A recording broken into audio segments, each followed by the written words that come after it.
Sur un terrain de basket, 8 joueurs s'affrontent en quart-temps de 8 minutes. L'objectif, faire passer le ballon entre les plots pour marquer plus de points que l'adversaire. Mais pour pratiquer le rugby fauteuil, l'équipement est primordial.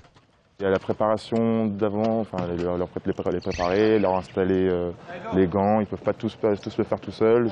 Passer d'un fauteuil à l'autre, ils ne peuvent pas tous le faire tout seuls. Donc oui, à chaque entraînement ou chaque compétition, il y a toute la préparation, leur mettre des straps, les gants, les mettre dans les fauteuils, les accrocher au fauteuil.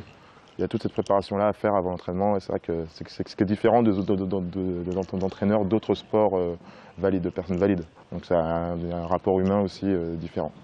Donc voilà, je vous partais sur 5 minutes de petit train et voilà. Fort d'une équipe engagée en première division, les 12 joueurs du club s'entraînent 2 à 3 fois par semaine. C'est parti.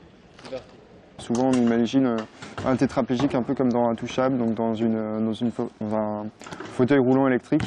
Mais il faut savoir qu'il y a quand même pas mal de sports qui sont accessibles. Donc, par exemple le vélo ou le rugby fauteuil, c'est des sports qui sont totalement accessibles pour nous. Et clairement, moi j'ai toujours été très sportif, même avant mon accident. Et donc là, ça me fait du bien de pouvoir en fait reprendre cette activité. Même si tu as passé une journée de merde, ici tu viens et il y a toujours de la bonne humeur et puis on profite des autres. Non, c'est vraiment chouette de venir. Moi, ça me fait beaucoup de bien, quoi. Si le rugby fauteuil a d'abord été pensé pour les tétraplégiques, tous les handicaps sont désormais acceptés, à condition que les 4 membres soient touchés.